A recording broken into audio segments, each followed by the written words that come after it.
देख रहे हैं नेटवर्क 33 राजकुमार के साथ। तो चलिए पढ़ते हैं आज की कहानी की ओर। दोस्तों, ये घटना सन 1996 से पहले की है, जब चेन्नई का नाम मद्रास हुआ करता था। उस दौरान मेरी पोस्टिंग मद्रास के पुरुपट्टनम रेलवे स्टेशन पर हुई थी। जब पहले दिन मैंने स्टेशन का कामकाज अपने हाथों में लिया तो मुझे कुछ चेतावनी दी गई। मुझसे कहा गया था कि रात के 12 बजने के बाद पटरियों की तरफ भूलकर भी ना देखें और शनिवार वाली रात को गुजरने वाली मालगाड़ी जो ठीक 1:30 बजे आती है उसे भूल से भी ना तो देखें और न ही उसे गलती से भी लाल झंडी दिखाएं। पहले तो मुझे लगा कि ये मद्रासी लोग मुझे डराकर यहाँ से भगाना चाहते हैं, इसलिए मैंने उनकी बातों पर उतना ध्यान नहीं दिया। पर जब शनिवार की रात हुई तो मैंने नोटिस किया कि पूरा का पूरा स्टेशन खाली हो गया है। यहाँ तक कि लोकल स्टाफ भी कोई ना कोई बहाने से चले गए। अब पूरे स्टेशन में मैं और सूर्य ही बचे थे। फिर जब रात के 1:30 बजने को आए तो सूर्य ने एक बार फिर से मुझे याद दिलाते हुए कहा, सर, हरी झंडी दिखाते वक्त अपनी आंखें बंदी रखना जब तक कि मालगाड़ी गुजर न जाए। उसकी बातें सुनकर मुझे थोड़ी बहुत घबराहट तो हुई, पर ज़्यादा फर्क नहीं पड़ा। मैं हरी झंडी लेकर बाहर की तरफ निकला कि तभी ट्रेन की हॉर्न सुनाई पड़ी। पता नहीं क्यों ट्रेन के हॉर्न सुनते ही मेरी आंखें अपने आप बंद हो गई और उस वक्त मेरी धड़कनें भी बहुत तेज हो गई थी। पूरा शरीर देखते ही देखते बुरी तरह से कपकपाने लगा था। मैंने तुरंत ही वो हरी झंडी सामने की तरफ की और इसी बीच वो मालगाड़ी धनधनाते हुए वहाँ से गुजर गई। मालगाड़ी के गुजरने के बाद जब मैंने अपनी आंखें खोली तो मुझे सब कुछ लाल लाल दिखाई दे रहा था। मैं अपनी आंखें मसलता हुआ वापस अपने रूम में आ गया और फिर जब मैंने अपनी आंखों पर पानी की छींटे मारी तो धीरे धीरे मुझे बस कुछ नॉर्मल दिखने लगा। पर इस घटना ने मेरे को अब तक अंदर से डरा दिया था। उस रात के बाद से अब मुझे हमेशा एक ही अजीब सा डर लगा रहता। फिर जब मैंने किसी तरह खोजबीन कर इस मामले की तह तक पहुंचा तो मेरे होश उड़ गए। दरअसल मुझे पता चला कि इस रेलवे स्टेशन पर कोई भी लोकल कर्मचारी रेलवे मास्टर नहीं बनता और जो भी बना वो उस 1:30 बजे की मालगाड़ी का शिकार हो गया जो पिछले शनिवार मेरे साथ घटा था। उसे साफ जाहिर था कि मेरे साथ भी कुछ भी हो सकता है। फिर मैं ना चाहते हुए अपनी अच्छी खासी सरकारी नौकरी छोड़ने पर मजबूर हो गया था। और फिर जब ये बात मैंने सूर्या को बताई तो उसने कहा कि सर, नौकरी छोड़ने से ये मुसीबत हल नहीं होगी, क्योंकि पहले के भी स्टेशन मास्टर ने भी यही गलती की थी। उसने डर के मारे अगले ही दिन नौकरी छोड़कर घर चला गया, पर कहते हैं वो आज तक घर नहीं पहुंचा। सूर्या की ये बात सुनकर मेरी एकमात्र उम्मीद भी अब टूट गई। तभी सूर्या बोला, सर, चिंतामणि सर आपकी मदद कर सकते हैं। इकलौते वही स्टेशन मास्टर हैं जो उस 1:30 बजे वाली मालगाड़ी का राज जानते हैं, पर अभी वो बाहर गए हैं। सुना है अगले हफ्ते आ जाएंगे। सूर्या की बात सुनकर फिर से एक उम्मीद तो जगी, पर चंद रोज में दूसरा शनिवार अभी आने वाला था, जिसे लेकर मेरे हाथ पर फूले हुए थे। फिर जब वो शनिवार की रात आई तो सूर्या ने कहा, सर, 1:30 बजने वाले हैं, ध्यान रहे किसी भी हालत में झंडी दिखाते वक्त आंखें मत खोलना। फिर 1:30 बजते ही मैं हाथ में हरी झंडी लिए प्लेटफार्म पर आंख बंद करके खड़ा हो गया।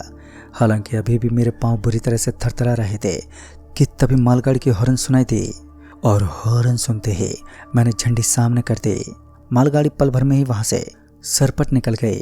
मालगाड़ी के गुजर जाने के बाद जब मैंने अपनी आंखें खोली तो फिर एक बार मुझे सब कुछ लाल लाल दिखाई देने लगा, पर इस बार मुझे आंखों में तेज जलन महसूस हो रही थी। मैं तुरंत ही वॉशरूम में गया और आंखों में पानी के छींटे मारे। कुछ खास आराम नहीं पड़ा, पर मुझे लगा कि सुबह तक आराम हो जाएगा। पर जब मैं सुबह उठा तो जलन तो कम हो गई थी, पर अभी भी सब कुछ लाल ही दिखाई दे रहा था, जिस वजह से मैं फिर से सो गया और सुबह से कब शाम हो गई ये पता ही नहीं चला। तकरीबन 7 बजे सूर्या घर पर आया और उसके हाथ में खाने का डिब्बा था।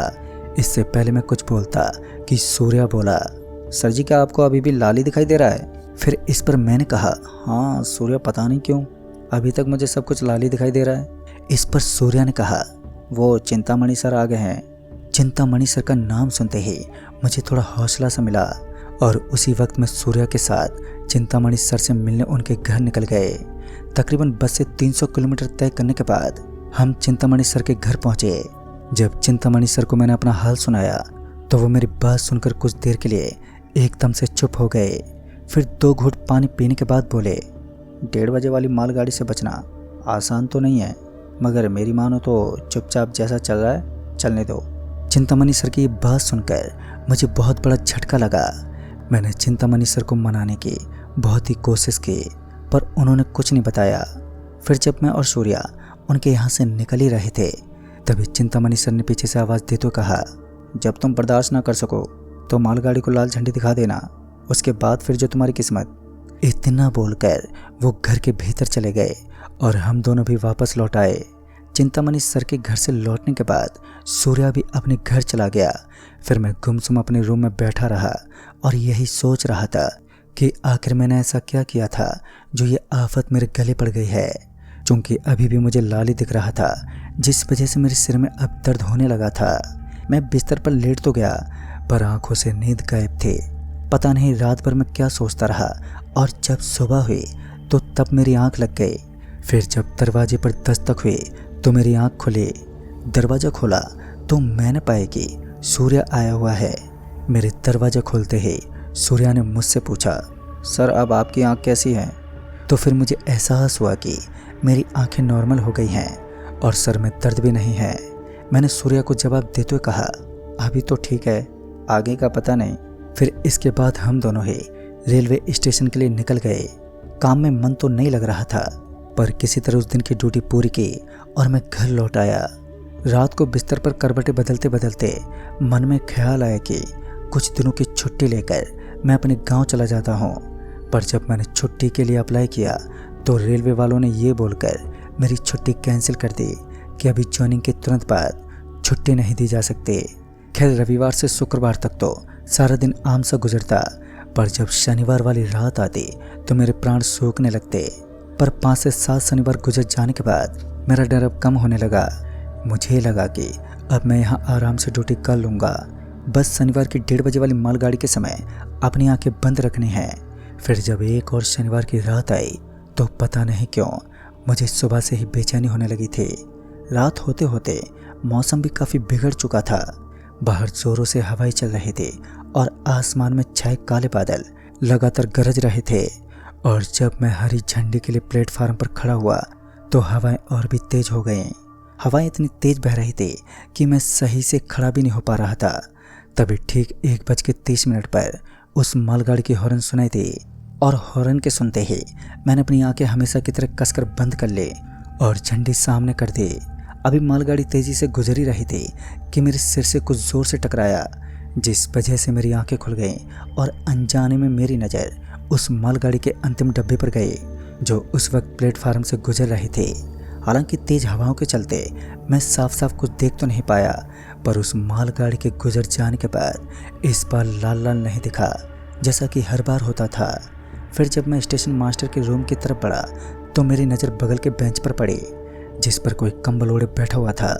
ये बड़ी ताज्जुब की बात थी कि क्योंकि शनिवार की रात मैंने कभी भी स्टेशन पर किसी को भी नहीं देखा। ये पहली बार ही था कि कोई इस वक्त मुझे नजर आया था। खैर मैंने उस समय उस आदमी से तो कुछ भी नहीं कहा, पर जब अगली सुबह हुई तो वो आदमी मुझे वहीं पर वैसे ही बेंच पर बैठा हुआ दिखा। तो मैंने सूर्या को उसकी तरफ इशारा करते हुए कहा, सूर्या उस बेंच पर बैठे आदमी को देख रहे हो? ये कल रात से उसी बेंच पर बैठा हुआ है। मैंने सूर्या से अभी इतना कहा ही था कि सूर्या ने मुझे बीच में टोकते हुए बोला, सर वहाँ उस बेंच पर तो कोई भी नहीं बैठा है, आप किसकी बात कर रहे हैं? इस पर मैंने सूर्या से कहा, और किसकी? वो जो सामने के बेंच पर काली कंबल ओढ़े बैठा है। पर सूर्या ये बोलकर वहाँ से चला गया कि शायद आपको नज़रों का धोखा हो रहा है। अब सुबह से शाम होने को आए थे, पर वो काले कंबल वाला आदमी अभी भी किसी मूर्ति की तरह उसी बेंच से चिपका हुआ था। पता नहीं क्यों मेरा भी ध्यान बार बार उसी पर जा रहा था। तकरीबन रात के 11 बजे मैं उसके पास गया और उसे आवाज़ देते बोला, कौन हो भाई? यहाँ पर कल रात से क्यों बैठे हो? मेरे इतना कहते ही जब उस आदमी ने अपना कंबल हटाते हुए मेरी तरफ देखा तो मैं चीखते हुए नीचे गिर पड़ा। दरअसल उस आदमी का चेहरा पूरी तरह से छिला हुआ था और उसकी दोनों आंखें नीचे की तरफ झूल रही थी। उसका वो खौफनाक रूप देखकर जहाँ मेरी आवाज़ तक बैठ चुकी थी तो वहीं वो अब बेंच से उतरकर खड़ा हो गया था। मुझे उस समय यही लग रहा था कि यही मेरा अंत है, कि तभी सूर्या वहाँ आ गया और सूर्या ने पहले तो मुझे सहारा देते हुए वहाँ से उठाया, फिर मुझे ऑफिस के अंदर ले जाते हुए बोला, सर वो चिंतामणि सर आपसे आज रात मिलना चाहते हैं। चिंतामणि सर ने कहा है अब आपके पास ज़्यादा वक्त नहीं बचा है। सूर्या की बातें और मुझे दिख रहा वो शैतान, इन दोनों ने ही मेरी धड़कनों की धड़कन छीन ली थी। फिर जब देर रात चिंतामणि सर से मेरी मुलाकात हुई तो चिंतामणि सर ने कहा, तुमने मालगाड़ी को देखकर अपनी जान जोखिम में डाल दी है। तुम्हारे ऐसा करने से उस मालगाड़ी का एक शैतान तुम्हें ले जाने के लिए नीचे उतर गया है, जो सिर्फ तुम्हें ही दिखाई दे रहा होगा। चिंतामणि सर की ये बातें सुनकर मैं इस ताजुब में था कि आखिर इतना सब कुछ इन्हें कैसे मालूम है। इससे पहले मैं इस पर कुछ पूछता कि चिंतामणि सर ने आगे बताते हुए कहा कि तुम्हें उस शैतान को वापसी उस मालगाड़ी में भेजना होगा, वो भी इसी आने वाली शनिवार की रात को।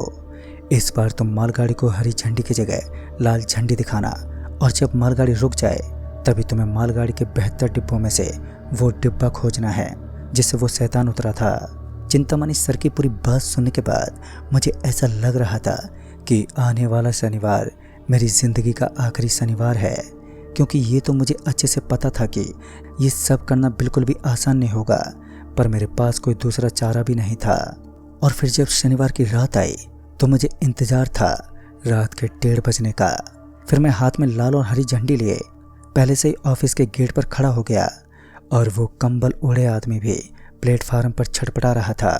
फिर जब रात के 1:30 बजे तो मालगाड़ी हॉर्न देते हुए स्टेशन में दाखिल हुई। जब मेरी नज़र उस मालगाड़ी पर पड़ी तो मैंने पाया कि वो मालगाड़ी बहुत पुरानी और जर्जर है।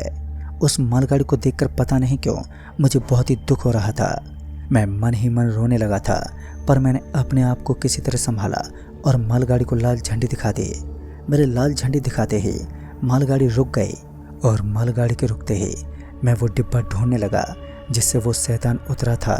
और अभी मैं वो डिब्बा ढूंढ ही रहा था कि तभी मुझे एहसास हुआ कि वो शैतान भी मेरे पीछे पीछे चला आ रहा है। वहीं दूसरी तरफ उस मालगाड़ी के हर डिब्बे से अलग अलग गंध आ रही थी, जिसकी वजह से मुझे सांस लेने में काफ़ी दिक्कत हो रही थी। इस बीच मुझे वो डिब्बा मिल गया जिसका दरवाज़ा खुला हुआ था। मैं दौड़ते हुए उस डिब्बे में घुसा, और उस डिब्बे में घुसते ही वो शैतान भी उस डिब्बे में घुस गया। उसके अंदर घुसते ही मैं मालगाड़ी से बाहर निकला और मालगाड़ी को हरी झंडी दिखा दी। मेरे हरी झंडी दिखाते ही मालगाड़ी वहाँ से उस शैतान के साथ एकदम से रवाना हो गई। उस रात मेरी जान तो बच गई, पर मैंने उस मालगाड़ी के डिब्बे में जो देखा और जो अगले शनिवार मेरे साथ हुआ, वो भी एक लंबी और खौफनाक कहानी है जिसे मैं फिर कभी बताऊंगा। तो दोस्तों, इस कहानी में बस इतना ही। कहानी आपको पसंद आई हो तो वीडियो को लाइक शेयर जरूर कर दें, और साथ ही हमें कमेंट बॉक्स में ज़रूर बताएं। तो मैं जल्दी मिलूंगा इस कहानी के अगले पार्ट के साथ। तब तक के लिए बाय एंड टेक केयर।